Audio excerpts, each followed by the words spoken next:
નમસ્કાર દોસ્તો, કેમ છો?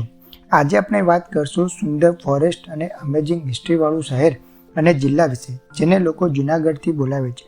જૂનાગઢનું નામ જૂના કિલ્લા પરથી આવ્યું છે, જેમાં જૂનાનો મતલબ થાય છે જૂનું અને ગઢનો મતલબ થાય છે કિલ્લો. જૂનાગઢ ગુજરાતનું 7મા નંબરનું સૌથી મોટું શહેર છે, જે ગુજરાતના સાઉથ વેસ્ટ સમુદ્રનો કિનારો લાગે છે.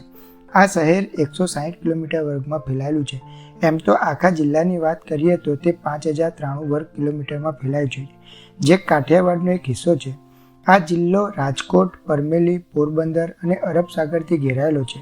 જૂનાગઢમાં એક સુંદર ફેમસ માઉન્ટેન રેન્જ પણ આવેલી છે, જેને ગિરનાર તરીકે ઓળખવામાં આવે છે. આ ગિરનાર હિન્દુ અને જૈન ધર્મમાં વિશ્વાસ રાખવાવાળા લોકો માટે બહુ જ મહત્વપૂર્ણ જગ્યા માનવામાં આવે છે. આ જિલ્લામાં છેલ્લે 2011માં જનગણના કરવામાં આવી હતી. એમાં જાણવામાં આવ્યું કે ત્યાં 15,25,000 વિભિન્ન જાતિના લોકો વસે છે, જે જમૈકાની જનસંખ્યાથી લગભગ બરાબર છે. આ જનસંખ્યામાં 88% હિન્દુ ધર્મમાં વિશ્વાસ રાખે છે અને 11% ઇસ્લામ ધર્મની જનસંખ્યા છે, જે બીજા નંબરની આબાદી છે. આ જનસંખ્યામાં સાક્ષરતાની સંખ્યા 67% છે. અહીં મુખ્ય ભાષા ગુજરાતી છે. 58% લોકો ગુજરાતી બોલે છે. બીજી ભાષા બોલતા લોકો નહિવત બરાબર છે. જૂનાગઢ રોડ અને રેલ નેટવર્કના માધ્યમથી સારી રીતે જોડાયેલું છે. જૂનાગઢમાંથી નેશનલ હાઈવે 8D પસાર થાય છે. જૂનાગઢનું રેલવે સ્ટેશન રાજકોટ અને અમદાવાદથી વેલ કનેક્ટેડ છે. જૂનાગઢમાં કેશોદ એરપોર્ટ છે, જે મુંબઈ સાથે વેલ કનેક્ટેડ છે.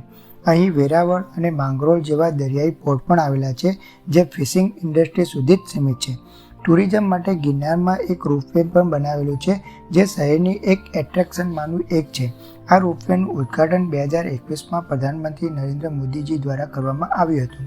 જો તમે જૂનાગઢ શહેરને પસંદ આવ્યું હોય તો આ વિડીયો લાઇક કરજો.